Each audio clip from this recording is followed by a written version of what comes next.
Bonjour mes chers amis et soyez les bienvenus dans Allo School.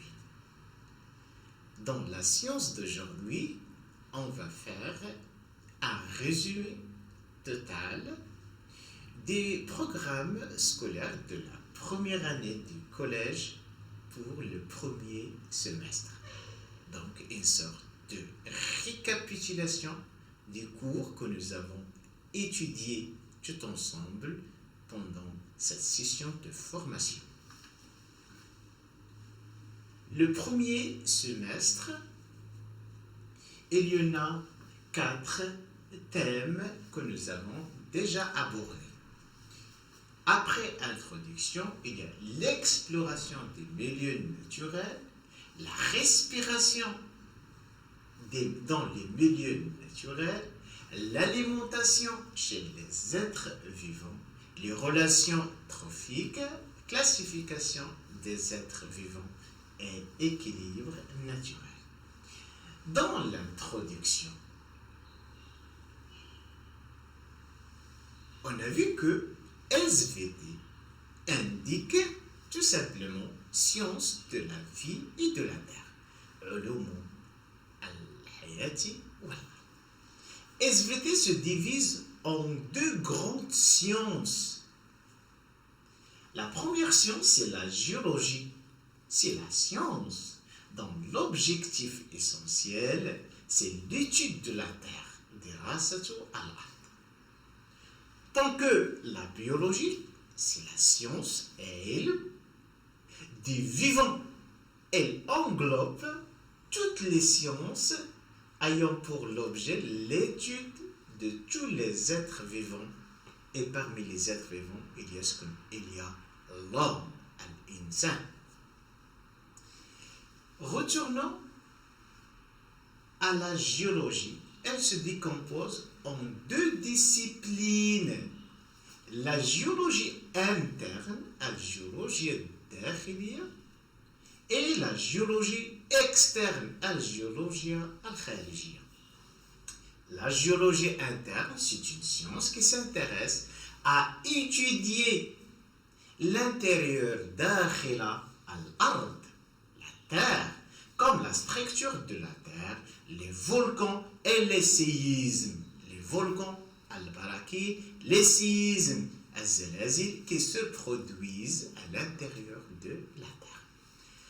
La géologie externe, c'est une science qui s'intéresse à étudier les couches externes, c'est-à-dire qui se trouvent à la surface, sur la surface de la Terre, comme l'érosion, l'altération, al-had, la sédimentation, at-tarassul.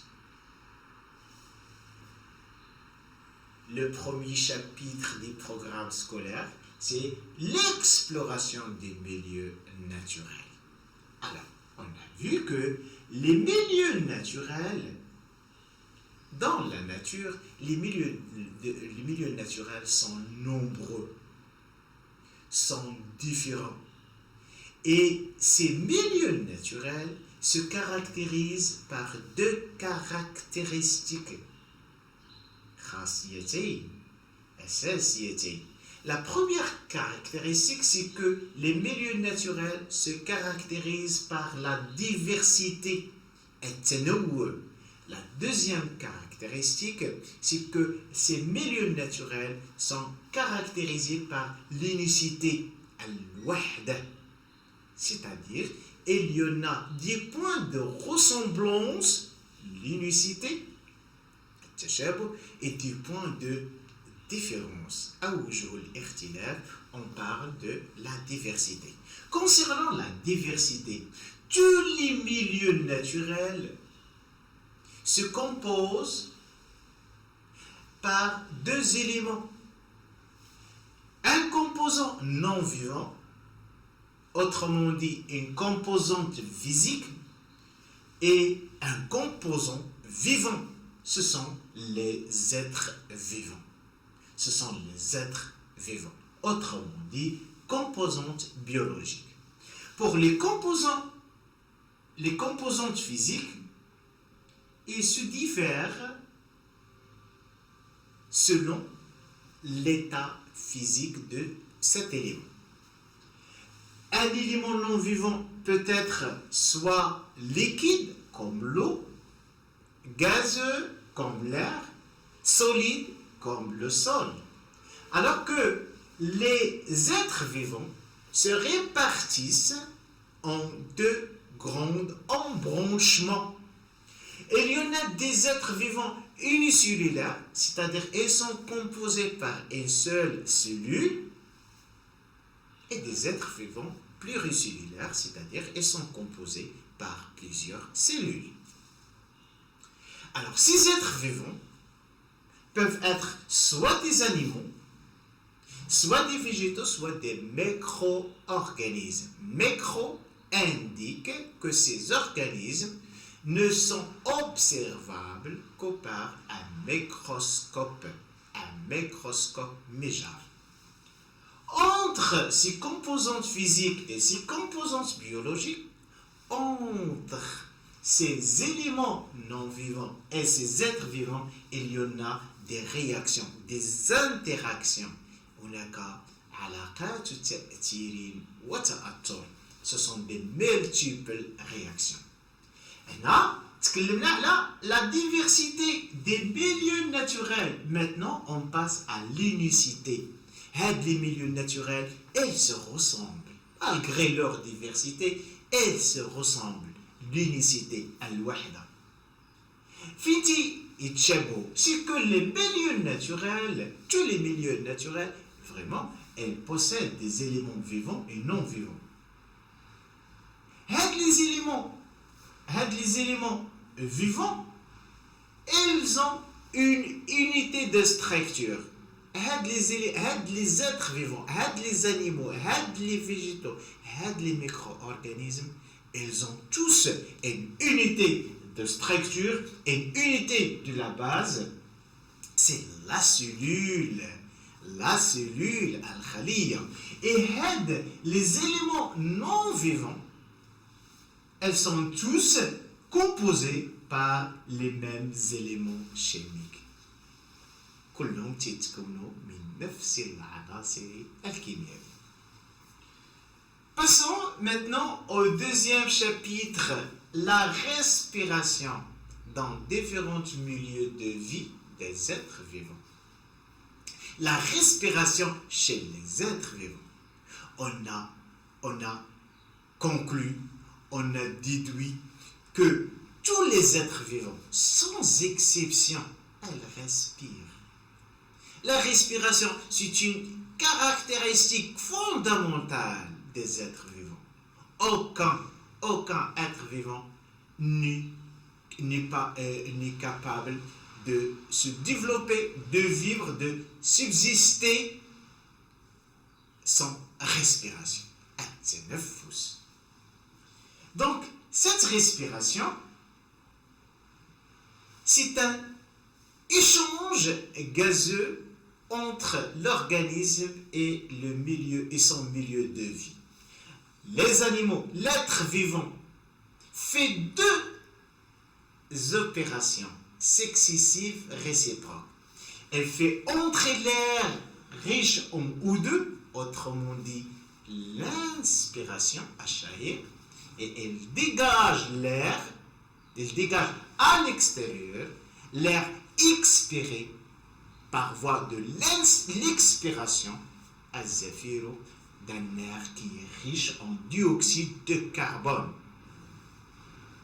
Alors, les êtres vivants, malgré leurs différences, elles respirent. Donc, elles ont des organes respiratoires. Elles ont des structures qui sont responsables et qui aident ces êtres vivants à respirer. Ce sont les organes respiratoires.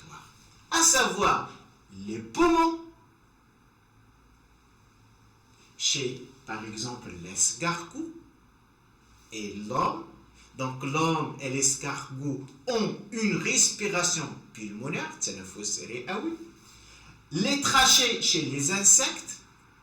Donc, les insectes ont une respiration trachéenne ou une des bronchies chez les poissons, ce sont des êtres vivants aquatiques, mais donc les poissons ont une respiration bronchiale, et aussi les végétaux. Les végétaux qui sont soit des végétaux terrestres, aériens, ou bien les végétaux aquatiques, elles respirent. Elles ont des structures bien définies qui les aident à respirer.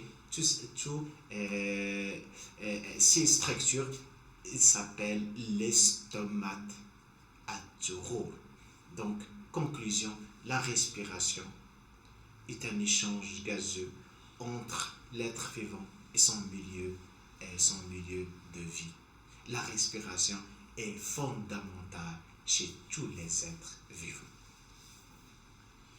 Dans le 3e chapitre des programmes scolaires, c'est l'alimentation chez les êtres vivants. Chez les animaux, il existe 3 régimes alimentaires. Le régime herbivore,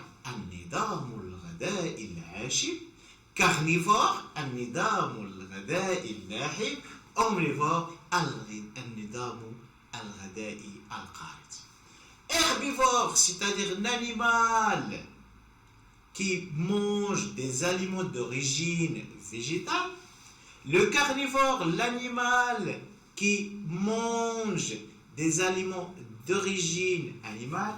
Et le régime omnivore désigne tout simplement l'ensemble des animaux d'origine animale et d'origine végétale que consomme un animal, comme l'homme, comme l'ours. Alors, quelles sont les caractéristiques essentielles de chaque régime? Un animal est herbivore, donc il a des caractéristiques qui le rendent adapté à ce régime herbivore. Parmi ces caractéristiques, il possède des incisives bien développées,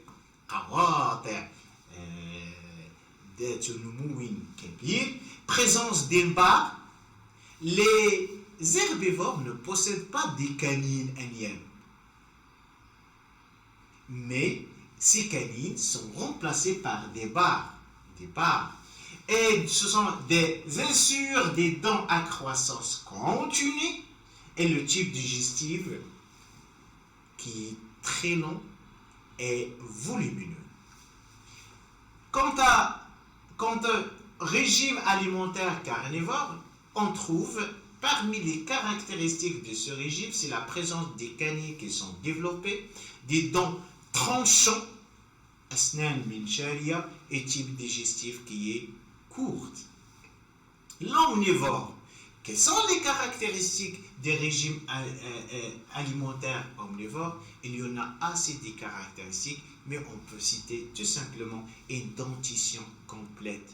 Tous les omnivores possèdent les différentes sortes de dents, à savoir les incisives, les canines et les prémolaires et les molaires. Al-adras al-amamiya wal-adras al-khalfiya. Libre mouvement de la mâchoire inférieure. Il y en a des structures, surtout les condyles d'articulation qui fait bouger la mâchoire inférieure dans toutes les directions. Ce sont les régimes alimentaires chez les animaux. Aussi les végétaux, ils s'alimentent. Mais l'alimentation des végétaux diffère de l'alimentation des animaux. Pour les végétaux, ils ont besoin des éléments nutritifs essentiels. En absence de ces éléments, les végétaux ne peuvent pas se développer. Les éléments essentiels, les éléments nutritifs essentiels de ces plantes, c'est l'eau. Donc, les plantes, surtout les plantes vertes, elles absorbent l'eau et les sels minéraux qui viennent des sols. Elle exige la présence de l'énergie solaire. Elle absorbe CO2 de l'air, qui vient de l'air, et par conséquent, ces plantes vertes, elles produisent, elles dégagent O2 et elles s'alimentent, elles alimentent leur-même. C'est-à-dire, elles synthétisent ce qu'on appelle la matière organique.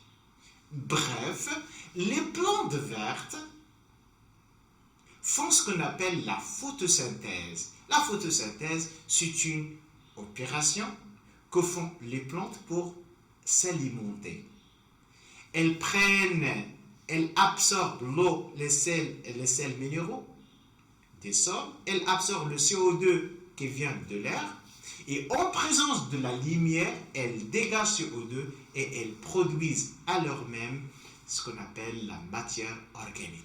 C'est pourquoi on dit que les plantes vertes, autrement dit les plantes chlorophylliennes, parce qu'elles possèdent un pigment qui s'appelle le chlorophylle, ce sont des êtres protecteurs.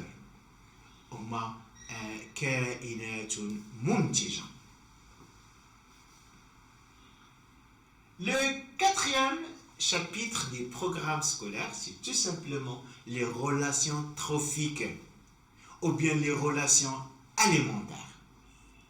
Dans tous les milieux naturels, il y en a des relations alimentaires.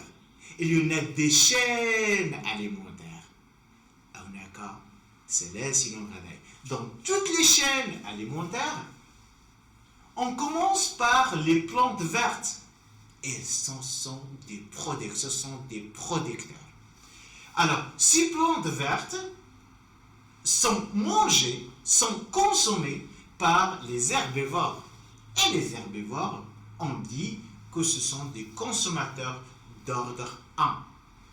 Ces herbivores sont mangés par des carnivores. Les carnivores sont indiqués par les consommateurs d'ordre 2. Et ces consommateurs d'ordre 2 sont consommés, sont mangés, et les flèches qui sont posées entre les maillons des chaînes alimentaires indiquent qu'ils sont mangés par. Donc, une chaîne trophique, une chaîne alimentaire, on trouve chaque être vivant mange et se mange. Chaque être vivant est une proie et cet être vivant est un prédateur en même temps. Donc, les chaînes alimentaires, durant les chaînes alimentaires, et après la mort des animaux et des végétaux, elle vient des décomposeurs, des êtres vivants, des autres êtres vivants qui viennent de dégrader la matière organique que composent les animaux et les végétaux. Ces décomposeurs peuvent être des bactéries, ou bien des vers, ou bien des micro-organismes, et ils sont capables de dégrader la matière organique de ces consommateurs, de ces producteurs, pour devenir des éléments minéraux. Et les éléments minéraux, ce sont des éléments qui sont nécessaires au développement des plantes vertes. Pendant chaque chaîne, le long de chaque chaîne alimentaire, il y a un transfert de la matière, un transfert de l'énergie. Et ce transfert est marqué par une perte de l'énergie. Il y a transfert de la matière organique, transfert de l'énergie, mais ce transfert est marqué par une perte.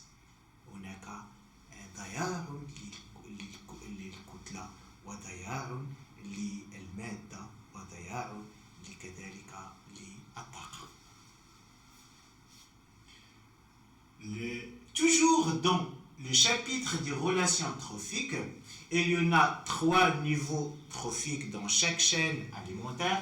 Il y en a les producteurs, ce sont les les producteurs, il y en a les consommateurs et il y en a les décomposeurs. Alors, les producteurs, ce sont les végétaux. Les producteurs, ce sont les végétaux verts. Les consommateurs, ce sont les animaux qui consomment soit les herbivores ou bien les carnivores et les omnivores. Les décomposeurs, alors les consommateurs peuvent être des herbivores. Alors, les producteurs, ce sont les plantes vertes. Les plantes, les végétaux. Et il y en a les décomposeurs qui viennent de dégrader ces deux éléments, dégrader la matière organique et les rend matière minérale. Et cette matière minérale est nécessaire au développement des plantes vertes.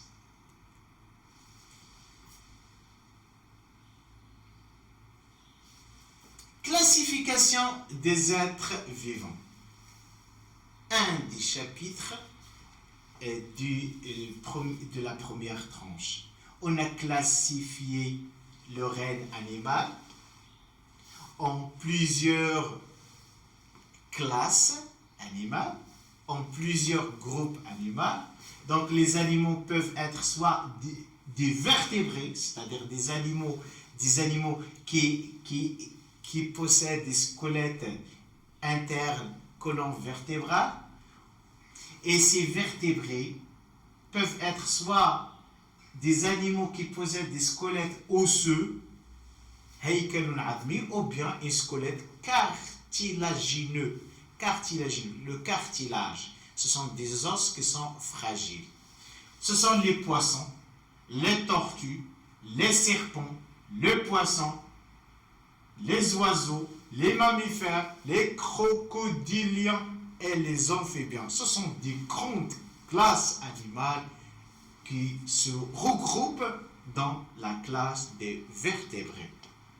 Ces animaux peuvent être des invertébrés qui ne possèdent pas des colonnes vertébrales, comme par exemple les annelides, les arthropodes, mifsaliyat ou l'arjul, qui peuvent être soit des arachnides, al-ankaboutiyat, les crustacés, al-qishariyat, les insectes, al-hasharat, les myriapodes, adidat ou al-arjul. Comme ces invertébrés, ces animaux qui sont dépourvus, qui ne possèdent pas une colonne vertébrale, ils peuvent être des mollusques, al-rakhawiyat, des mollusques. Ils ont une coquille interne ou bien externe اللي تحتوي على صفائح على قواقع قد تكون داخلية أو خارجية. Ce sont les bivalves, ثنائيات الصفائح, céphalopode رأسيات الأرجل, gastéropodes معديات الأرجل. Les invertébrés peuvent être aussi des cnidaires. Et les cnidaires, ce sont des animaux invertébrés qui vivent surtout dans le littoral ou bien dans les milieux marins moins profonds.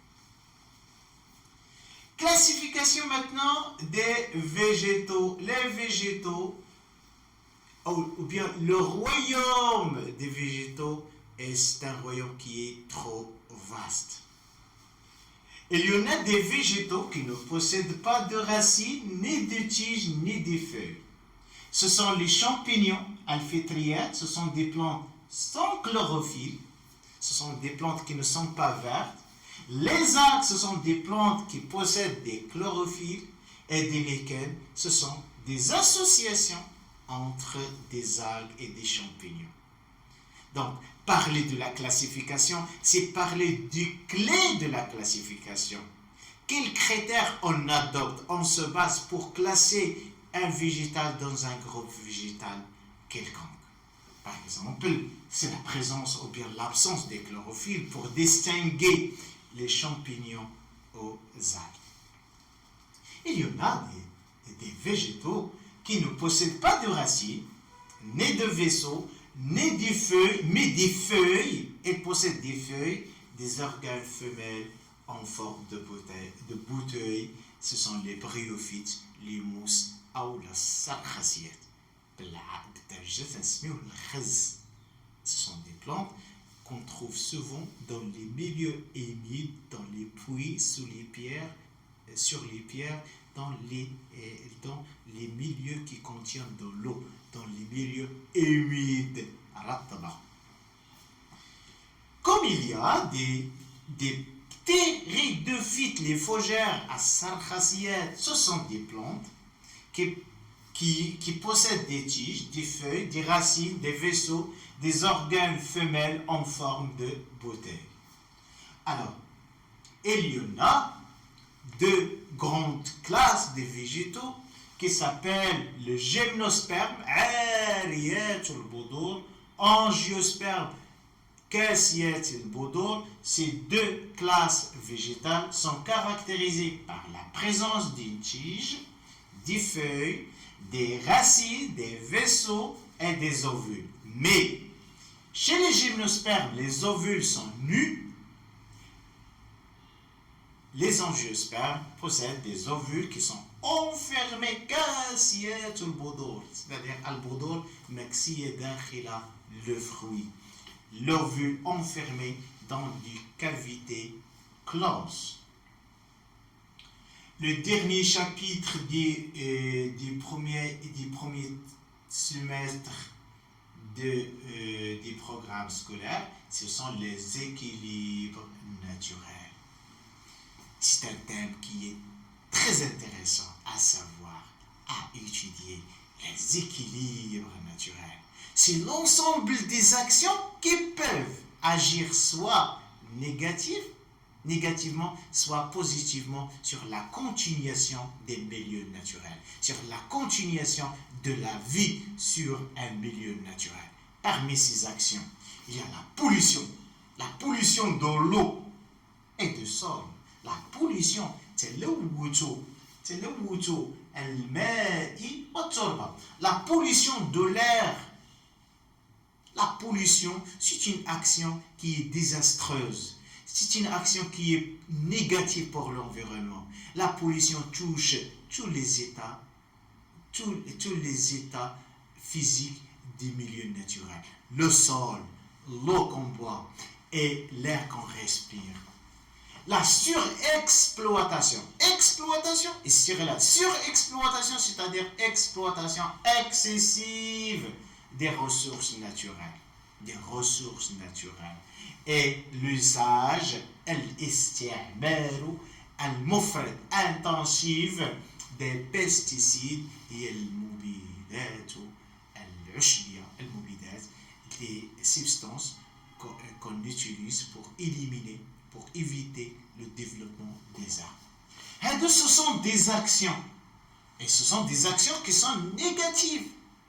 Donc, elles agissent d'une façon négative, elles ont des résultats qui sont négatifs, des inconvénients سلبيات على البيئة, parmi lesquels il y a la mort des êtres vivants. L'abondance des gaz à effet de serre dans l'atmosphère. Abondance, il y a كثرة الغازات الملوثة في الهواء. نتحدث على effet de serre. Effet de serre, الاحتباس الحراري, c'est-à-dire un ensemble des gaz qui fait que la chaleur de la Terre devient plus grande. الاحتباس الحراري. Disparition des ressources naturelles. Les ressources naturelles sont assez nombreuses, comme la forêt, la mer, l'oued, lac, les bois, le sol, et de coulons, ce sont des ressources naturelles, et la réduction de la biodiversité. Bio, ce sont des êtres vivants. Diversité, c'est-à-dire il y en a assez beaucoup des êtres vivants qui sont différents.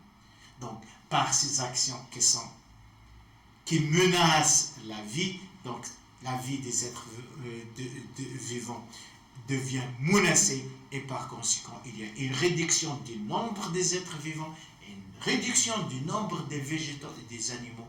On parle de la réduction de la biodiversité. Toujours avec les conséquences, l'homme atteint des maladies. Extinction inqirado de certains animaux. Érosion et désertification.